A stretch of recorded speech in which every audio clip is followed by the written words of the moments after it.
Olá pessoal, estamos no ar com você com o Dinheiro de hoje, o seu programa sobre investimentos aqui nessa parceria entre a Com Dinheiro e a BBC News, para trazer para vocês as principais mentes do mercado financeiro brasileiro, quem faz esse mercado acontecer para um bate-papo leve, mas sempre para estimular você, investidor, profissional de mercado, a se tornar um investidor melhor a cada dia. E hoje nós vamos bater um papo com a Gabriela Andrade, sócia fundadora da Roudier, sobre comunicação no mercado financeiro.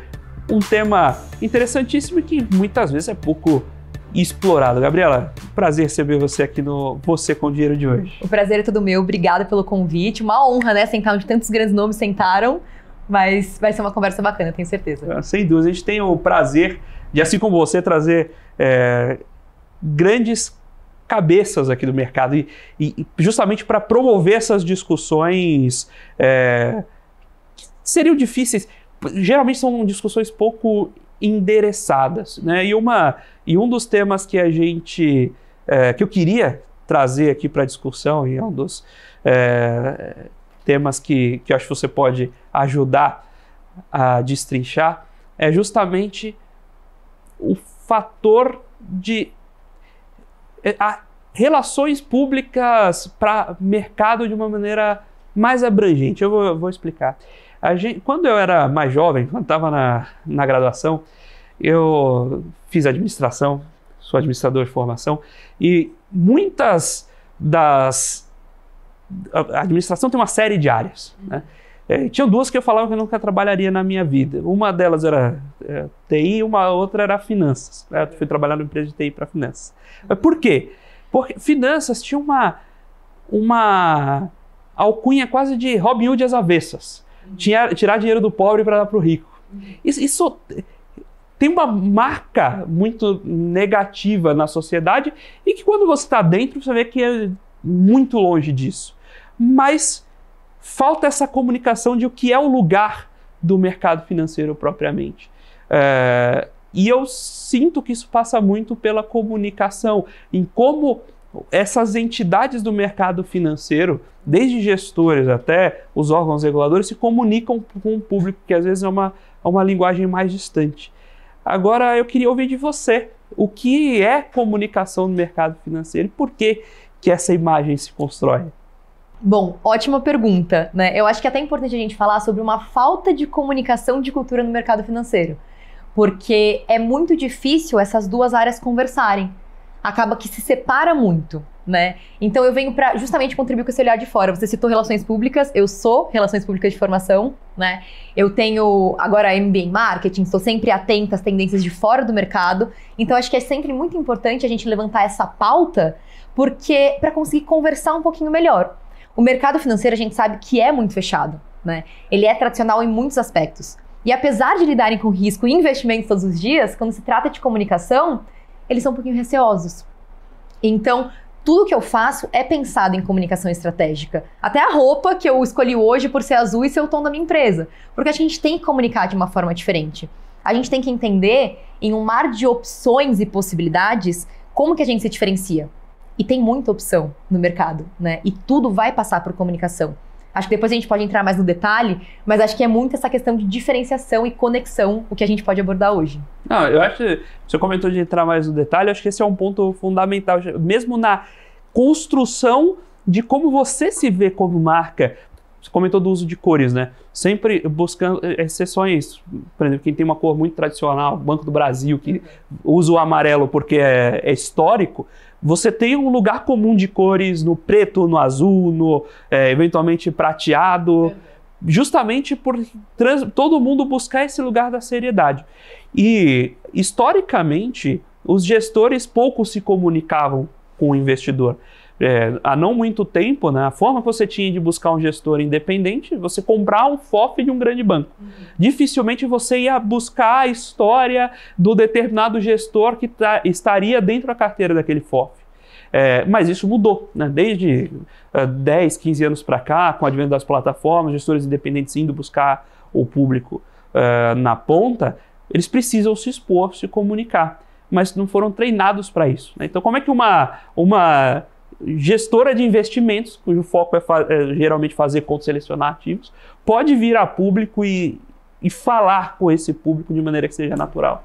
A verdade é que é muito difícil construir uma imagem de marca, mas é muito fácil perder ela, né? Então eu gosto muito de uma analogia de uma árvore centenária. Se você observa a raiz dela, o quão profunda, o quão forte, você pode colher todos os frutos, ela vai estar inteira. Você pode cortar os galhos, vai crescer de novo. Mas você pode também cortar ela bem pequenininha.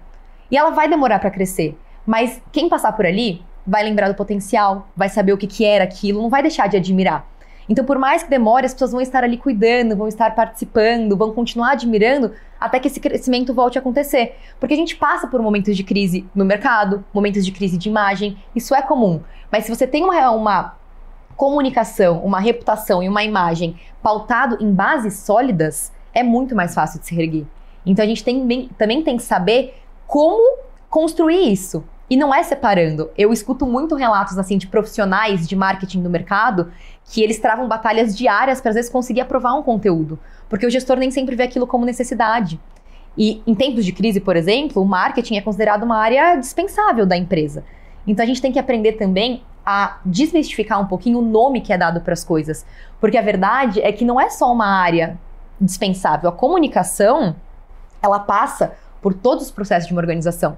Ela passa desde quando você constrói a empresa, desde da conversa com seu sócio, da primeira pessoa que você vai contratar, passa por tudo. Então você tem que saber como passar isso. E tanto internamente, como eu citei, quanto externamente. Então essa questão externa, quando você constrói isso de forma correta, você vai conseguir passar isso e vai facilitar ainda quando precisarem tomar uma decisão. Se for para te escolher, o que ele vai ter na cabeça, né? Até um exemplo, assim, para poder contar um pouquinho como que as pessoas enxergam isso, é, por exemplo, um brinde para evento. Fala assim, não, primeiro que assim, não precisa disso, mas tá bom, já que é para ter, então tudo bem, coloca uma caneta com o nosso logo. Ok, você pode colocar uma caneta com o seu logo, mas assim, pode ser que a pessoa utilize? Pode ser. Pode ser que ela dê para alguém, pode ser que ela coloque no fundo da gaveta, ou em outro lugar. Assim, você não vai ter marcado aquela pessoa. E a verdade é que você vai ter feito um investimento, que você vai ter gastado de qualquer forma. E a sua marca, ela vai ser lembrada de uma forma ou de outra. Aí depende do caminho que você quer seguir, né? Então, se você faz algo pensado para realmente se destacar, algo pensado para realmente marcar aquela pessoa, ela vai lembrar de você. Pode ser que no momento ela não invista no seu fundo, que no dia seguinte não vá chover investidores para o fundo novo. Pode ser que não seja o momento, que não seja a tese, o cliente não está buscando diversificação, tudo bem. Mas quando chegar o momento, e vamos supor que chegue um fundo com as mesmas características, mesmo risco, mesmo retorno, e ela precisa tomar uma decisão, o que ela vai optar? Por que vai escolher? Tem alguma coisa aqui dentro de nós que ninguém enxerga que faz a gente tomar uma decisão em detrimento da outra. E com certeza essa diferenciação ocupa o primeiro lugar nisso. E agora você falou em diferenciação, mas todo mundo quer transmitir, até a gente estava falando das cores, transmitir segurança, todo mundo quer transmitir a solidez. A gente tem uma série de mensagens que ficam no lugar comum desses gestores e de todos os participantes do mercado financeiro. Como é que você vai construir diferença quando o que todo mundo quer mostrar é igual? Então, porque aí eu vou tocar um pouquinho na ferida. A gente tem uma tendência de arrogância no mercado financeiro, que a gente tem que passar essa imagem de eu sei tudo, eu não preciso de nada disso que venha de fora, eu não preciso me diferenciar porque eu sou sério, meu produto basta. Mas será? Quantas gestoras a gente tem no Brasil? Mais de 900 gestoras independentes? Realmente você acha que você vai se diferenciar só por ter um produto bom? Quantos produtos bons a gente não tem? Então, será que isso basta? Será que basta realmente você entregar algo técnico? É óbvio que as coisas andam lado a lado, né? Mas todo mundo quer entregar coisas similares, mas o que acontece? Eles entregam isso para o público que está buscando coisas diferentes. Porque vai fazer um evento, aí você escolhe o mesmo restaurante, não preciso nem falar qual restaurante, porque todo mundo sempre faz esse restaurante, no mesmo formato, do mesmo jeito, e como que você quer ser percebido de forma diferente? Você não vai ser. Você vai ser colocado dentro da mesma caixinha com os outros gestores. Então, não adianta você querer se diferenciar e fazer o que todo mundo faz. A verdade, eu gosto muito de uma frase que fala: a forma que você faz uma coisa é a forma que você faz todas as outras coisas. E se você não se preocupa em causar um impacto no seu cliente, por que você reclama de não ser escolhido? Se você replica um conteúdo que está todo mundo falando, Por que que você acha que ele vai te ouvir e não vai ouvir o outro? Se você não tem comprometimento com as pequenas coisas, os pequenos detalhes da tua empresa, o que me faz pensar que você tem comprometimento com todo o resto? Eu sei que pode parecer extremo essa frase, mas a verdade é que a maneira como você fala um olá já impacta em como o outro vai te perceber. Assim que eu cheguei e já falei com você, você já formou uma primeira imagem sobre mim. E como que você, em um mar de possibilidades, como eu disse, você consegue fazer a mesma coisa e querer ser percebido de forma diferente? A conta não fecha. E como... Vamos começar a entrar um pouquinho nesses nuances. E o que dá para fazer diferente? Como você pode formar esses posicionamentos? Quais posicionamentos você pode explorar, né? Em termos de características, por exemplo, de uma gestora de investimentos? Porque a gente viu algumas coisas na área de distribuição. Eu lembro que quando a gente teve, por exemplo, o advento da Rico, ela vinha com uma comunicação diferente. O Nubank veio com uma comunicação diferente, mas quando ela foi para investimentos, ela foi bater no mesmo de sempre, você entendeu? Como é que você pode marcar esse posicionamento sem perder o core também para... Como você consegue traçar a sua identidade sem deixar de lado o que já é esperado que você transmita na sua comunicação? Eu vou te dar um exemplo, porque acho que quando a gente fala de fazer algo diferente, a gente pensa em inventar muito a roda. Sem dúvidas. Mas não é isso. É você conhecer o seu público e fazer algo direcionado para ele. Eu estava conversando com um alocador, que ele estava me contando que ele foi convidado para um evento com 20, 30 nomes de destaque aí no mercado, por uma gestora internacional. Fez a apresentação num restaurante super caro, fez um baita de um investimento. E aí chegou, e era um produto muito distante da realidade brasileira. E que o cliente dele, por exemplo, nunca tinha investido em nada parecido. Ele nunca tinha tido contato com nenhum produto parecido com esse. Era muito distante. Tudo bem. Começaram a apresentar, conversa vai, conversa vem, mas pro final do evento levantaram a mão. Não entendi, nunca tive contato com isso. Todo mundo concordou. E eram pessoas que selecionam fundos extremamente qualificadas. E ninguém tinha conhecimento daquele produto. Aí você me diz, essa pessoa fez um investimento no evento? Não, ela jogou o dinheiro dela no lixo. Porque ela pegou, convidou, mandou para uma lista de convidados, colocou quem aceitou ali e ela não pensou naquele público. Então você não precisa fazer algo diferente, você precisa conhecer o seu público. Se é algo diferente da realidade dele, que pode ser que ele tenha dificuldade de entender, dá um passo para trás. Não tenta vender, tenta se relacionar, tenta apresentar, tenta ter um propósito educacional, treina ele. Constrói esse relacionamento. Se você oferecer algo de valor, você não vai esquecer. Putz, ele me explicou isso, que legal. Então agora eu vou sim estar aberto e preparado para conseguir ouvir o produto dele. Só que as gestoras já chegam querendo vender. Só que você não vende sem relacionamento, você não vende sem comunicação estratégica. Então é isso que a gente vem mostrar. Você não precisa inventar, você pode colocar no restaurante. A gente faz isso nos nossos eventos, a gente coloca o restaurante, mas a gente filtra o nosso público. O que adianta eu chamar alguém que odeia crédito para um evento de crédito? Ele vai falar, ele não me conhece, ele não quer realmente minha presença, ele me mandou para uma lista que tem ali milhares de pessoas e quem aceitou, aceitou, não foi direcionado. Então o que a gente propõe de valor é você saber com quem você está conversando, o que eles estão buscando, a forma que eles estão se comunicando, para aí sim entender o que eles querem. E aí que você vai conseguir se diferenciar, é tendo cuidado, é tendo conversa, é recebendo, não é falar eu sei de tudo. Tem um outro exemplo, é que, por exemplo, um fundo de pensão me contou que uma gestora chegou para ele e falou assim, olha, essa alocação que você fez não é boa, o meu fundo é muito melhor por tal e tal razão. Jura que você acha que você vai conseguir vender criticando a escolha dele? Então, às vezes, essa parte da arrogância que eu falo é só de você dar um passinho para trás e entender que tem uma forma diferente de você se comunicar com ele. E aí sim, você faz um evento direcionado, com pessoas direcionadas, você já tá diferente. Você comentou essa estrutura do evento, o mercado financeiro sempre foi muito de proximidade. Ter essa... para quem é consultor, gestor de carteira, você vai lá apresentar, você leva o extrato impresso, senta do lado do cliente, abre o extrato e mostra no papel, rabisca, olhar no olho, até pela própria natureza de lidar com o dinheiro.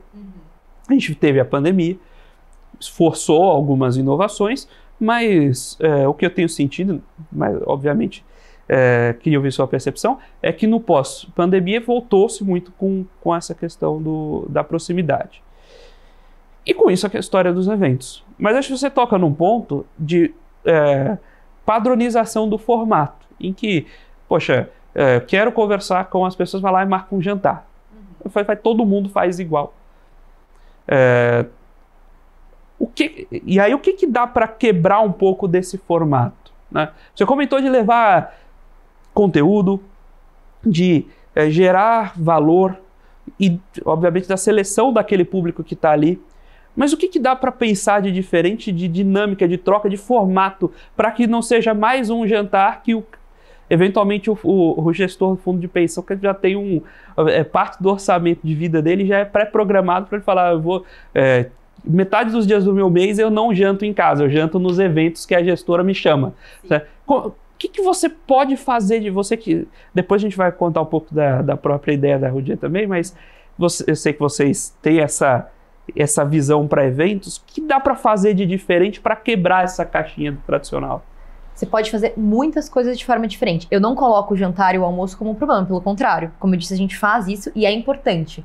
Só que você pode mudar o formato dele. Só que você pode ir além. Você pode ter um momento que você tira eles, por exemplo, vou chutar coisas de mercado, assim, vai para um golfe, vai fazer uma corrida de carros, vai ter um momento ali numa galeria de arte. Você consegue pensar em formatos diferentes. Só que a questão é, como esse público vai estar engajado naquilo? Você vai fazer um jantar? Tudo bem. Só que o que você consegue trazer de fator para esse jantar para que ele esteja engajado naquilo que você está sendo apresentado? Né? Porque não adianta também você colocar todo mundo dentro de uma sala. A gente sabe, é muito fácil a gente perder a atenção e pegar celular hoje em dia. E você vai nesses eventos, a maioria tá no celular. Então, como que você pensa com cuidado para que você engaje também aquela audiência em um formato tradicional? A gente não precisa mudar necessariamente o formato, né? A crítica não é para esse sentido. O formato funciona. Todo mundo, é interessante jantar, é interessante almoçar. Você já aproveita o momento de almoço ali e você aproveita para ter uma conversa, né? Mas você conseguindo trazer esses fatores, esses pequenos detalhes, é o que vai te diferenciar naquele momento. Então, você pode fazer algo muito extremo, de realmente ir para fora de um ambiente corporativo. Mas você também pode colocar só um fatorzinho ali dentro, que isso já vai fazer com que a pessoa te lembre. Então, eu acho que não precisa ir muito além. É só olhar com cuidado e não ir na onda do que todo mundo está fazendo. Eu acho que é mais esse ponto, realmente. E como você estimula a troca? Você comentou da facilidade de pegar um celular e dispersar a atenção.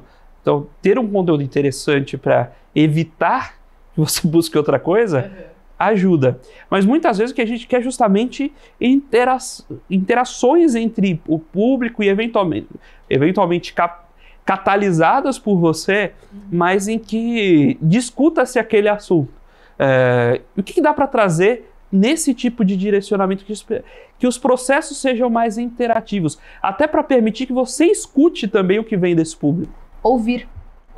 As pessoas não ouvem, elas só estão preocupadas em apresentar e vender. Então você coloca as pessoas na sala, que são as pessoas mais importantes, que vão decidir se elas querem investir no seu produto ou não. E você não pergunta para elas, você não procura conhecer elas, você não procura ouvir elas. Você simplesmente coloca lá e me ouve aqui, o meu produto é muito bom, eu quero que você compre, então eu vou te apresentar, falar. Para, conversa. É isso que eu falei, não tem um segredo, mas falta essa sensibilidade de entender que o outro tem algo a passar. Não é só você que tem a vender, ele tem que ter o interesse ali na compra. Então, você deu o exemplo realmente de sentar e de apresentar dados, isso é importante, é óbvio, isso é a parte essencial do processo, mas não é o primeiro passo. Porque se você não conhece a gestora, você vai investir nela sem conhecer? Você precisa conhecer, você precisa criar um mínimo de relacionamento, né? Ela precisa ter tido um impacto da sua marca, a forma como ela foi recebida, como ela foi tratada pelas pessoas da sua empresa, tudo isso vai mudar nessa percepção. E aí sim ela vai ter interesse de sentar com você. Então, queixa-se muito no mercado de, esse tipo de coisa não funciona, evento não funciona, conteúdo não funciona, mas por que não funciona, né? Eu acho que é mais essa pergunta do porquê, o que está sendo feito de forma errada que isso não está funcionando, porque isso funciona, é claro que funciona. Eu te garanto que funciona, mas você tem que dar um passo para trás, né? Então, realmente, você conseguir ouvir, aí eu trago pro meu lado, né? Por que eu consigo sentir muito bem a dor? E isso que eu tô falando não são nem palavras minhas, são palavras de feedbacks que eu colho o tempo inteiro de tomadores de decisão. Porque eu paro, eu ouço, eu construo relacionamentos para aí sim entender o que ele quer, para aí sim tentar vender alguma coisa, para aí sim fazer essa junção, essa conexão de mercado. Só que falta isso, esse pequeno detalhe que a gente simplesmente ouviu o outro lado. Temos o ímpeto, nós temos a informação na cabeça, nós queremos, digamos, empurrar aquele conjunto de conteúdos, né? Mas boa parte do exercício é justamente saber qual conteúdo o ouvinte está preparado para ouvir e está buscando, eventualmente. Exatamente, exatamente. Porque senão você vai ter uma conversa ali que a pessoa não vai estar te ouvindo.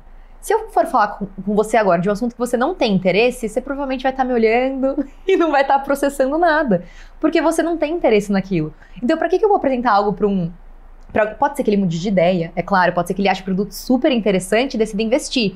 Mas geralmente a regra não é essa. Ele tem que estar aberto, ele tem que estar interessado naquilo. O cliente dele provavelmente já deve ter levantado essa bola em algum momento.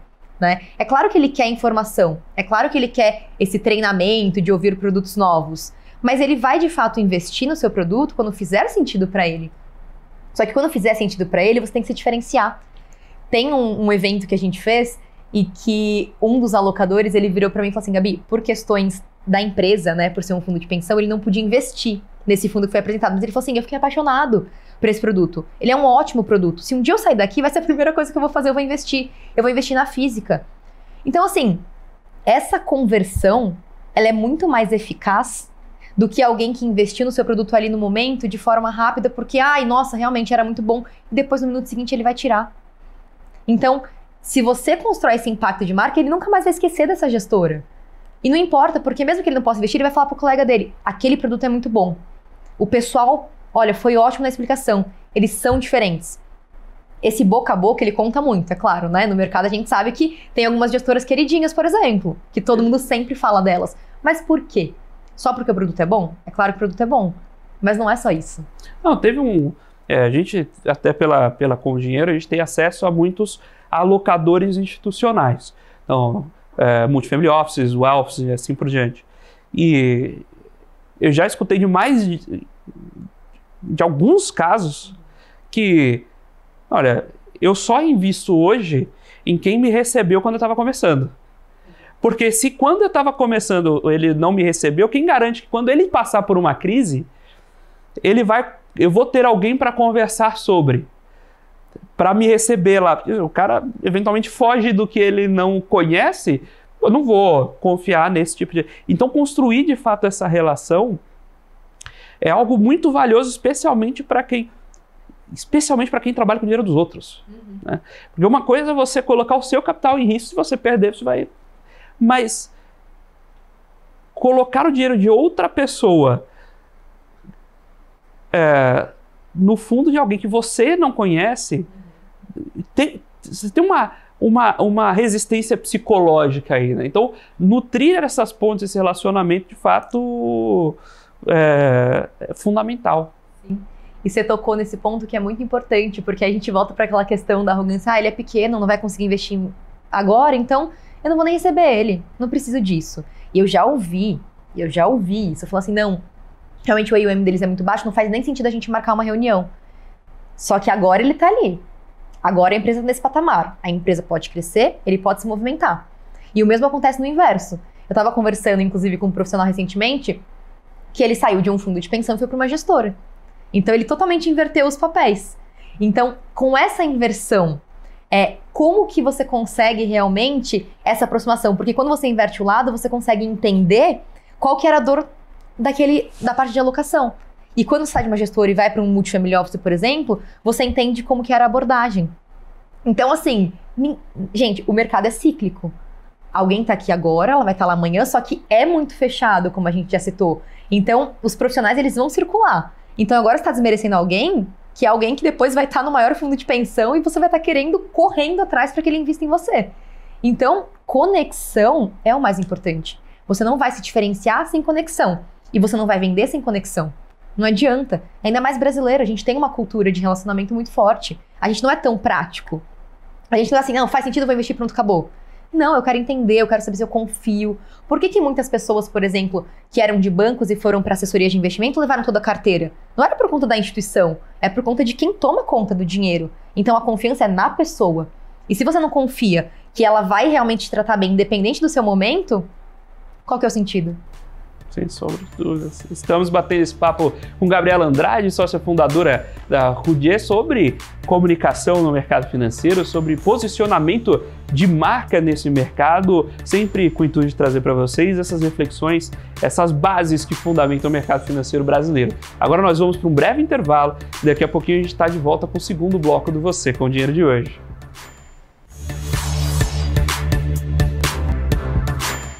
Olá pessoal, estamos de volta aqui para o segundo bloco do Você com o Dinheiro de hoje, batendo papo com a Gabriela Andrade, sócia fundadora da Roudier, sobre comunicação no mercado financeiro, posicionamento de marca, como pensar essa troca com o cliente e de fato construir relacionamento. Acho que esse foi um tema fundamental do bloco anterior, sobre o processo de relacionamento e construção dessa marca no mercado financeiro.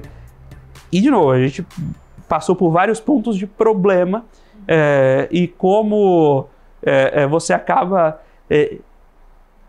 criando empecilhos a construir as próprias soluções. E o que a gente tem de solução para isso? O que a gente pode provocar o mercado a fazer diferente?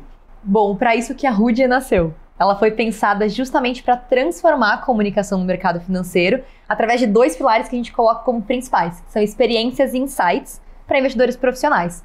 Então, hoje em dia, né, Felipe, a gente tem excesso de tudo. Então, realmente, a grande questão, que foi o que a gente conversou até agora, é saber como se posicionar. Existem muitos eventos de qualidade na indústria, mas a gente sabe que, de certa forma, eles são enviesados, porque possuem instituições financeiras por trás. E não que isso seja negativo, isso é muito importante para gestoras. Mas o que eu quero dizer é que acaba que o convidado se sente preso no mesmo tipo de estrutura o tempo todo, né? Então, é como modificar isso, que foi o que a gente já citou, mas também como a gente consegue engajar esse público de forma diferente. E por isso que a gente vem como uma plataforma independente e inovadora nesse sentido, para não só pensar na experiência do convidado para o evento, mas também para redefinir a maneira como a indústria financeira se conecta e colabora. Porque a gente vem mais como catalisador dessa mudança para realmente unir as duas pontas de uma forma mais qualificada.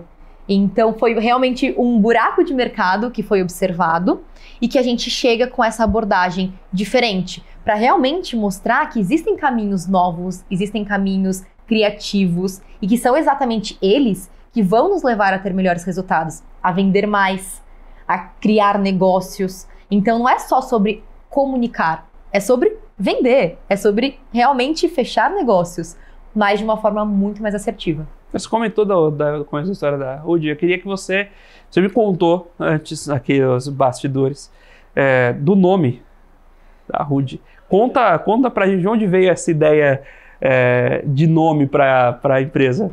Então, como eu disse, a questão da transformação é muito importante pra gente. A gente vem realmente para transformar essa relação da comunicação. E eu acho que algo muito simbólico é a borboleta, né? Ela é um animal realmente de transformação, por conta de toda a metamorfose que acontece. E aí, pegando na história de relações públicas, né? Os primeiros indícios de relações públicas que a gente tem foram na China. Então, fiz uma analogia, fui atrás, vi que o nome em chinês de borboleta é Roudier, e aí eu adaptei para o brasileiro, né? Claro que não com essa pronúncia, mas adaptei para o brasileiro. E a gente, pro português, né? E aí a gente realmente conseguiu chegar em um nome que transmitisse esse nosso propósito, que é transformar a comunicação no mercado financeiro. Acho que a gente tem que pedir a patente do nome da língua e transformar em brasileiro, porque afinal de contas tem muito mais brasileiro que português falando português. Tá na hora de repensar esses conceitos aí, né? Boa forma de corrigir, foi exatamente isso. Sim. Mas... Agora, o que você sente nessa interação com a indústria? Você deve ter trocas que os gestores trazem para vocês, dores de como é diferente você falar com o investidor institucional com o investidor de varejo. E o que você vai captando desse público das diferenças? Como é se relacionar? Qual a diferença de se relacionar com o investidor de varejo por exemplo, via as plataformas, em comparação com fazer esse relacionamento de investimento com os investidores institucionais, o wealth, fundos de pensão e assim por diante. Existe uma grande diferença, de fato, né? Então, por exemplo, a gente fala muito com gestoras internacionais. No caso de fundos de pensão, todo mundo fala, eu quero entrar em fundos de pensão, por favor, como eu faço isso? Primeira pergunta, você tem paciência? Se você tiver... Excelente. Se você tiver, a gente começa a trabalhar com isso. Porque tem fundos de pensão, que eu já ouvi que processo de alocação, para decidir uma gestora internacional demorou 2 anos, por exemplo. Então, o relacionamento, ele é longo, você precisa ter paciência para você construir ele, mas a partir do momento que eles realmente decidem por você, não vai ser igual o varejo que vai tirar no dia seguinte, né? Que realmente vai desalocar ali os recursos. Então, já para, por exemplo, assessorias, né? Eles dependem do cliente. Eles dependem realmente de quem eles estão assessorando. Então, não adianta a gente chegar realmente com uma solução ali que, por exemplo, é muito demorada. Porque não necessariamente o cliente final ele tem paciência para aguentar algo que seja mais distante da realidade dele. Então, por exemplo, tudo bem, um fundo imobiliário para 8 anos? Não sei se vai fazer sentido, entendeu? Então, multifamily offices, eles são muito mais independentes para tudo. Eles não estão amarrados a nada. Então, eles têm uma liberdade de escolha muito maior e eles são muito mais diretos. Você não precisa florear tanto, digamos assim, estar tão disposto ali a passar muito tempo numa seleção. Se fizer sentido, ele é mais técnico, ele vai ali no detalhe e ele vai decidir investir em você. Então, realmente conseguir separar essas audiências é o primeiro passo para você saber como se comunicar com elas. E aí entender qual que é o momento de mercado para eles. Tem casas, por exemplo, que elas são firmes no que elas não investem. Então, você também tem que saber esse detalhezinho. Eu não vou chegar com ele para apresentar algo que ele já me sinalizou anteriormente que ele não gosta disso. Que o gestor não vê isso como uma oportunidade. E aí vem a questão de sinalizar que você se preocupou se preparar sobre aquele cliente, aprender a estudar sobre ele, né? Se você chega com uma bola fora dessa, provavelmente isso vai marcar o cliente como alguém que não se preocupou em acompanhar, né? E o mercado é cíclico. Uma coisa que a gente brinca é quando você consegue saber para onde está indo a indústria quando você vai nos grandes eventos de investimentos. Você passa assim no corredor das assets de ações, aí estão vazios os corredores. Uhum. Aquela asset que tinha um stand grande, ele fica pequeno, né? Uhum. Tem essa ciclicidade do mercado, muitas vezes transparece nos investimentos. Nos investimentos de comunicação da própria asset, digamos. Sim. Só que você também comentou que o tratamento com esses investidores institucionais, especialmente os fundos de pensão, é de longo prazo. Então, em 2 anos, por exemplo, ao longo da diligência, passou por alguns... Aqui no Brasil, se passa por alguns ciclos, né? Você deveria pensar ciclo de 10 anos, aqui no Brasil, 10 meses é assim uma eternidade. Como é que você consegue conversar com essa turma para calibrar e o pessoal começar a entender, né? Que eventualmente essas sementes precisam ser plantadas no contraciclo. Como é que é essa conversa para que você tenha uma nutrição constante e você não dá aquele voo de galinha? Então você vai lá, poxa, o mercado tá bom, você vai lá, gasta uma grana, fala com todo mundo. Aí o mercado começa a piorar, você enxuga tudo aquilo e perde o trabalho anterior. Como é que é esse balanço e como você conversa com as gestoras para ponderar esse balanço? Eu acho que depende do perfil de casa, é claro, né? Tem gente que realmente, quando perde muito, tá num momento complicado, se fecha. Mas, vamos lá, mais uma analogia. Você entra numa sala que tá todo mundo sentadinho, cabisbaixo, triste, e chega alguém rindo, feliz. Essa pessoa, ela vai se destacar ali. Então, é um momento de mercado que tá todo mundo sofrendo. Não é que, assim, claro, tem algumas gestoras que acabam recebendo mais aporte nesse momento, tudo bem. Mas, se você for em determinada categoria, tá todo mundo sofrendo. Só que esse é o momento para você se destacar. Porque eu entendo, é claro, não tem como você estar sem recursos e fazer um investimento grande. Só que esse é o momento para você estar perto, para você tranquilizar também. Porque se no momento de dificuldade você não tiver capacidade de oferecer suporte para o seu público, por que no momento que vai estar tudo bom, ele vai te escolher? Porque a verdade é que quando tiver tudo bom, todos vão estar bons. Então, a minha cartela de opções, ela é boa. Agora, quando tiver negativo, se eu entendo que alguém está preocupado em me mostrar, em de repente estar um pouquinho mais otimista ali, de entender, de segurar na mão realmente, você confia mais. Então, essa confiança, ela é muito importante nos momentos de crise. Porque é isso que vai fazer com que você se destaque naquele ambiente. Então, a gente sabe que o momento de mercado não é tão favorável, por exemplo, para investir em eventos. Tem muitas pessoas que cortaram o budget de eventos. Mas foi aquilo que eu falei lá no início. Em momentos de crise, a comunicação é considerado como algo dispensável. Mas se você prioriza a sua comunicação em momentos de crise, você vai ser lembrado depois. Então, aquilo que você falou, que você também já experienciou, né, tipo, de outros locais, é que quando você tá pequeno e você lembra disso, você tem muito mais... E eu vou usar, assim, amizade. Mas você realmente vê aquela pessoa que ela foi amigo no momento de dificuldade. Todo mundo tem interesse, é óbvio. Ninguém é 100% amiga que tem um interesse totalmente imparcial, né? Mas a questão é, se você tá próximo, você vai conseguir transformar aquilo. E aí você vai ser lembrado como autoridade naquilo. Você vai ser lembrado como a referência em crédito, por exemplo. E não como mais um de crédito, como mais um que está ali para escanteio, né? E sobre essa construção de autoridade, né? Aí acho que vem de novo aquele ponto de como você forma o evento, né? De como você se posiciona, como você evidencia a autoridade sem ir nesse by the book, usando sua expressão mais arrogante, fala, olha, você chega lá, senta todo mundo e agora vocês vão me ouvir. Como é que você transmite, quais são outros pontos de contato para você justamente transmitir essa autoridade, posicionar essa autoridade sem ser uma transmissão tão monodirecional? Troca. Você tem que trocar. Você tem que oferecer algo, né? Então, se você consegue realmente, de repente, trazer um conhecimento novo para ele, você consegue uma experiência nova para ele, independente da opção que você escolha, você tem que oferecer algo. Você não pode só chegar querendo vender, querendo extrair dele o que ele tem para te dar. Então, se eu chegar aqui, por exemplo, sem te oferecer nenhum conteúdo e ficar quieta, mas não faz sentido. É mais uma pessoa que está aqui que não vai agregar. Agora, se eu realmente consigo te trazer alguma coisa, de repente te explicar alguma coisa sobre comunicação, você fala assim, pô, legal, isso é algo que eu não tinha pensado antes. Fez sentido. Então, a gente tem que aprender a trocar mais. E aí volta naquilo, ouvir mais. E aí sim você vai se posicionar como autoridade. Porque se eu chegar aqui, então, gente, vocês têm que investir nos meus eventos, têm que patrocinar o que eu faço. Mas por quê? Por quê? Eu preciso entender que você sabe do que está falando, que você é autoridade em comunicação, para aí sim eu ver valor naquilo que você está vendendo. O caminho inverso não funciona. Você não vende nada sem ninguém ver valor naquilo.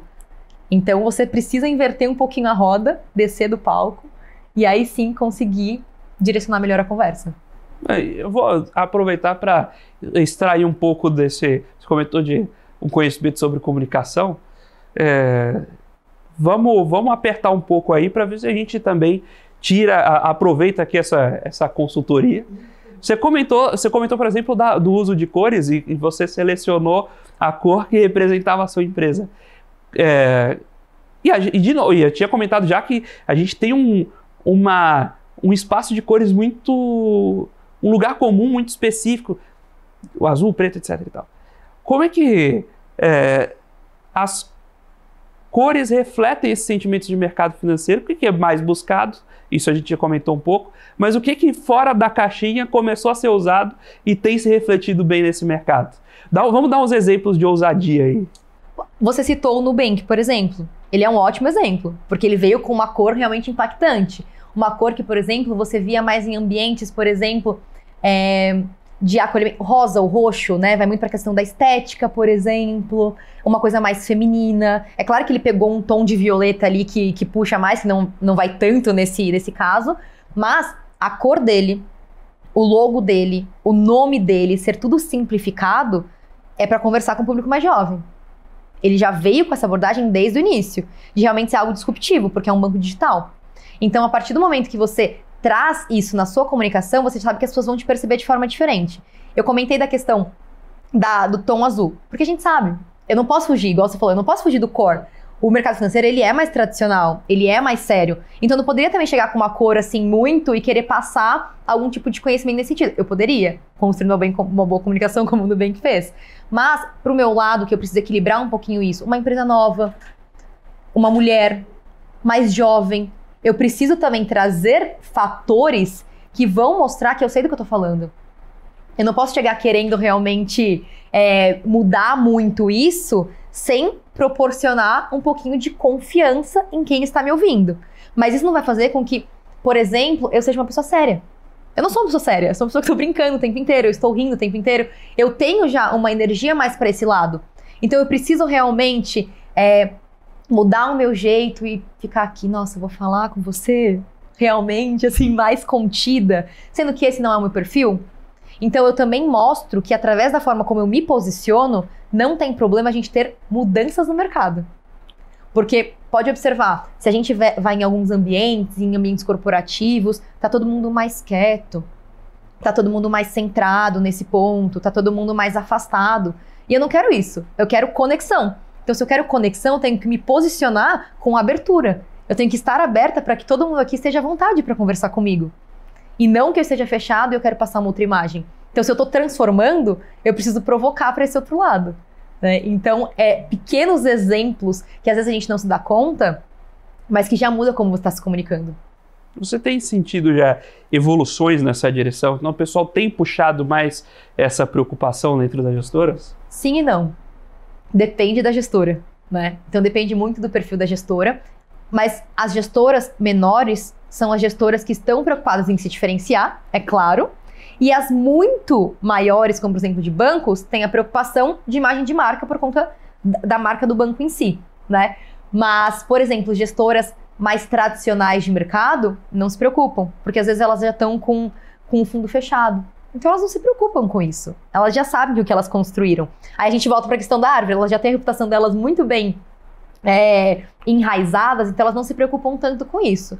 Só que em momentos de crise, elas sofrem bastante. E aí? Né? Então, assim, a gente tem que também conseguir direcionar essa conversa para que essa preocupação se faça necessária. Então, muitas não observam essa preocupação, mas elas estão começando a entender que o quê? Eu tô sofrendo aqui, eu tô perdendo, eu tô machucado. O que eu faço? Qual que é a minha alternativa se tudo que eu fiz até agora não funcionou? E aí sim, eu tava conversando com uma colega de marketing e ela falou, putz, mas eu não aguento mais explicar para eles que a gente é necessário. E é verdade, porque não adianta. A conversa do mercado é outra, ele é número, ele é técnico, ele tá com outra cabeça. Eu não vou chegar lá criticando a forma que ele faz o fundo dele. Não faz sentido, não tem esse tipo de bagagem. Mas a partir do momento que eu levanto uma bandeira de comunicação e que eu planto a sementinha, ele vai voltar. Ele pode não voltar agora. Mas isso é muito importante, porque eu tô começando, eu tô entrando em um momento de mercado que é muito favorável para que isso se altere. Porque as pessoas estão começando a perceber que cada vez cresce mais o número de gestoras, de empresas, de assessorias. Então, se isso cresce cada vez mais, eu preciso entender como alcançar esse público. E se você precisa entender como alcançar esse público, vai ser através do quê? E o que a gente também tem que entender e separar é que não é só número. Porque às vezes pensa, tudo bem, eu vou atingir milhares de pessoas e isso está efetivo. É sobre qualidade de audiência.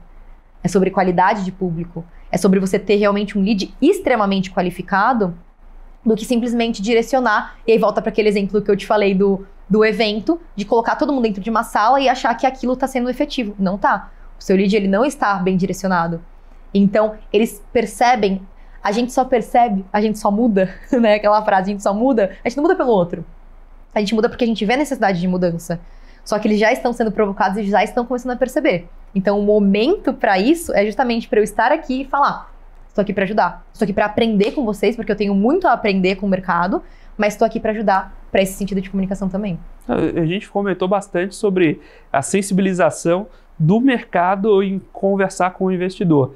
Mas, aproveitando de novo sua consultoria aqui para o que a gente faz, a gente está aqui todo dia tentando incentivar o investidor a pensar o mercado.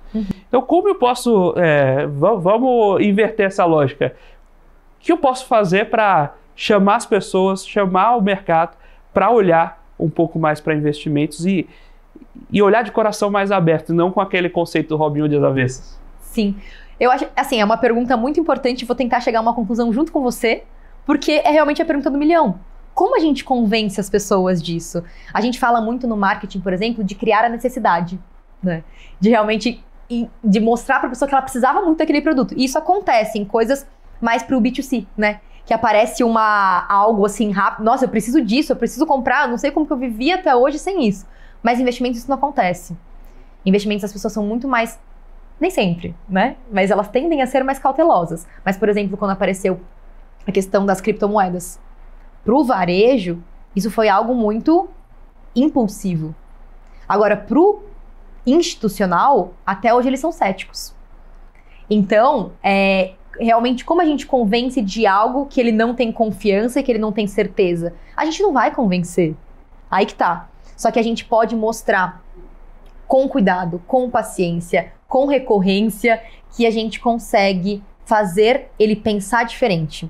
E é aí que entra o nosso papel, de ter também essa paciência. É mais uma vez aquilo que eu puxei. A gente não vai fazer com que as pessoas mudem a cabeça delas da noite pro dia. Mas se a gente estiver aqui constantemente mostrando o caminho, eventualmente elas vão te procurar. Maravilha, Gabriela. Um prazer bater esse papo com você. Obrigado pelas trocas. Tenho certeza que a gente vai puxar muitas outras, o pessoal vai ver essas caras juntas aí pelos próximos meses e próximos anos. Mas por hoje eu queria agradecer pela sua participação, por esse bate-papo, por aceitar estar aqui conosco e naturalmente convidar você a deixar seus contatos, quem quiser saber um pouco mais da Rude, da Gabriela, onde pode encontrar vocês, redes sociais, sites, enfim. Momento jabá, fica à vontade. Bom, primeiro agradeço a oportunidade, porque como essa conversa inteira seguiu em torno de comunicação, é muito importante a gente ter um espaço para falar sobre isso, né? Se realmente eu não tenho esse espaço para poder mostrar essa importância, as pessoas vão ser céticas e vão demorar mais. Mas se a gente aos pouquinhos for cutucando esse lado, a gente consegue chegar lá. Então, obrigada pelo espaço mais uma vez. E em relação à Rude, a gente, LinkedIn, Instagram, YouTube, é uma empresa recente, que vocês vão ver que está em construção, mas que já está provocando muito o mercado, já está fazendo coisas muito diferentes, e eu conto com vocês nessa jornada, porque a gente precisa do mercado todo unido para a gente conseguir realmente fazer uma mudança, até porque não adianta eu vir com o propósito de transformar o mercado financeiro sozinha, ninguém transforma nada sozinha, e eu preciso de vocês nessa comigo. Então, obrigada pela parceria, tenho certeza que vão ter muitas coisas boas a partir de agora. Sem dúvida, muito obrigado, Gabriela, muito obrigado a Rude por ceder aqui a participação da Gabriela, muito obrigado a você, telespectador aqui da BBC News, investidor e profissional de mercado, pela sua companhia, pela sua audiência. O Você com Dinheiro é uma parceria entre a Com Dinheiro e a BBC News para trazer para vocês essas mentes que pensam e fazem o mercado financeiro brasileiro. Se você quiser saber um pouco mais também sobre a Com Dinheiro, visite lá www.comdinheiro.com.br e deixe também seu e-mail, sua dúvida, sua sugestão, seu comentário em contato@comdinheiro.com.br. É sempre um prazer receber o seu feedback. O Você com Dinheiro, como você já sabe, vai ao ar todos os dias, né, segunda a sexta, sempre aqui no mesmo horário, para justamente tornar cada um de vocês, tornar essa experiência de investimentos um pouquinho melhor a cada dia. Você com Dinheiro de hoje fica por aqui e até a próxima. Guardo vocês.